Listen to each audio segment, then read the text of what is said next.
आज आपण बघणार आहोत एकदम टेस्टी सगळ्यात सोपी अशी पावभाजी। अगदी तुम्ही बॅचलर असाल किंवा पहिल्यांदा जरी पावभाजी करायला घेतलेली असेल ना, तर तुम्हाला चौपाटी स्टाईलच पावभाजी घरामध्ये तयार करता येणार आहे। सध्याचे पावसाचे दिवस चालू आहेत, तर गरमागरम अशी पावभाजी एकदा नक्की करून खा। कधी कधी तेच तेच चपाती आणि भाकरी खाऊन खूप कंटाळा आला असतो आपल्याला पण आणि मुलांना पण। तर आज आपण त्यांच्या तोंडाची चव थोडी बदलणार आहोत। पटकन आणि सहज होणारी अशी पावभाजी। व्हिडिओ शेवटपर्यंत नक्की बघा। चला तर मग सुरुवात करूया। तर आज आपण 7 ते 8 जणांना आरामात पुरेल अशी भाजी तयार करणार आहोत। तर इथे आपण अंदाजे एक एक वाटीच्या मापाने सगळ्या भाज्या घेणार आहोत। तर इथे मी 3 बटाटे चिरून त्याची सालं काढून घेतलेले आहेत, 1 वाटी फ्लावर घेतलेला आहे, तसंच 1 वाटी गाजर घेतलेला आहे, 1 वाटी शिमला मिरची, 1 वाटी हिरवे वाटाणे घेतलेले आहे, तसंच 3 ते 4 खापा मी भोपळा सुद्धा घेतलेला आहे। पावभाजीमध्ये भोपळा टाकत नाही, पण आपण इथे भोपळ्याचा सुद्धा वापर करणार आहोत। पावभाजीला नॅचरल रंग येण्यासाठी जशी विकत मिळते ना, अगदी तशी येण्यासाठी इथे एक अखंड मी बीटाचा वापर करणार आहे। एक तर रंग खूप छान येतो आणि चवीला पण खूप छान लागतो। आता तुमची मुले जी भाजी आवडीने खात नसतील ना, त्या भाज्याचा इथं तुम्ही गपचूप वापर केलात तरी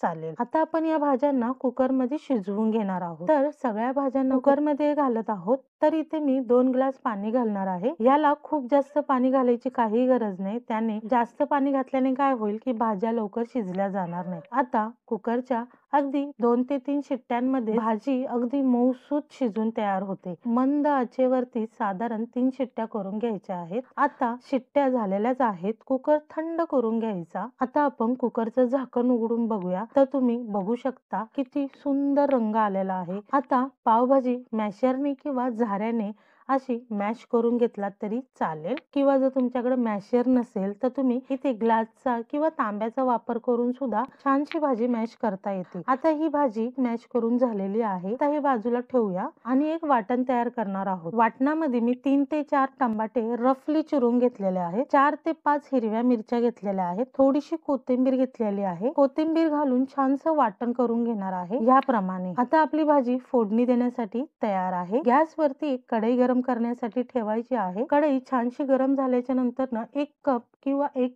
पळी भरून तेल गरम करायचं आहे। तेल चांगलंच गरम झालेलं आहे। आता ह्याच्यामध्ये 1 अखंड कढीपत्त्याचं पान घालणार आहोत आणि लगेचच 1 वाटी मध्यम आकाराचा मीडियम बारीक चिरून कांदा घेतलेला आहे, तो घालायचा आणि साधारण गुलाबी रंग येऊपर्यंत परतून घ्यायचा आहे। मग लगेचच ह्याच्यामध्ये 2 चम्मच आलं लसणाची पेस्ट घालायची। शक्यतो आलं लसणाची पेस्ट तुम्ही ताजीच घ्या, कारण भाजीला अगदी छानशी चव येते। आलं लसूण सुद्धा मंद आचेवर एक 2 ते 3 मिनिटं परतून घ्यायचं आहे। अजिबात फोडणीला आपल्याला करपून द्यायचं नाही। आता यामध्ये आपल्याला वाटण केलेलं आहे ना, ते घालून घ्यायचं आहे आणि 5 मिनिटापर्यंत चांगलं परतून घ्यायचं आहे। 5 मिनिटं झाकून ठेवायचं आहे। आता आपल्याला पावडर मसाले घालायचा आहे। आता ह्याच्यामध्ये आपल्याला 2 चम्मच पावभाजी मसाला घ्यायचा आहे, 2 चम्मच लाल मिरची पावडर घ्यायची आहे, पाव चम्मच हळद घ्यायची आहे आणि साधारण 1 चम्मच धना पावडर घ्यायचा आहे, तर अर्धा चम्मच मीठ घालायचं आहे। आता ह्याच्यामध्ये आपण कुठलं केमिकल किंवा फूड कलरचा वापर करणार नाहीये। मसाले चांगले आपल्याला परतून घ्यायचे आहेत। मसाला इथं परतत असताना मसाला थोडासा कोरडा वाटत असेल ना, तर तुम्ही इथं पाणी घालू शकता, म्हणून इथं मी थोडंसं पाणी घालणार आहे। इथं मी भाजी शिजवलेल्याच पाण्याचा वापर करणार आहे।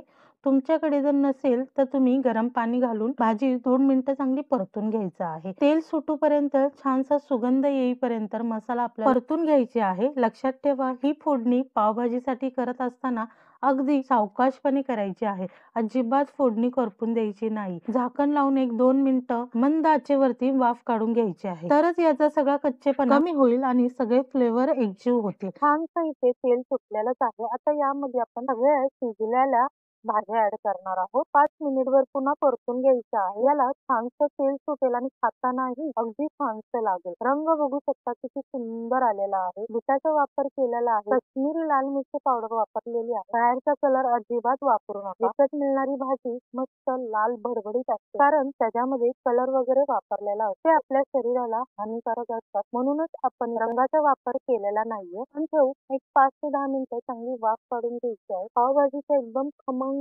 पसरलेला आहे। अशी ही मस्तपैकी चौपाटी स्टाईल किंवा त्याच्यापेक्षाही छान अशी ही पावभाजी खाण्यासाठी तयार झालेली आहे. तर इथे आपण घेतलेल्या सामानामध्ये 7 ते 8 जण अगदी पोट भरून भाजी व्यवस्थित पुरू शकते. भाजलेले पाव अशी ही घरी बनलेली अगदी लहान मुले सुद्धा बनवतील एवढी सोपी तेवढीच चवदार सुद्धा आपली पावभाजी तयार झालेली आहे. चला तर मग आजची रेसिपी आवडलेली असेल तर लाईक आणि शेअर करायला विसरू नका. चॅनलवर जर नवीन असाल तर सबस्क्राईब केल्याशिवाय जाऊ नका. चला तर मग पुन्हा भेटूया अशा छान छान आणि मस्त मस्त रेसिपी सोबत. प्रज्ञाच मेजवानी.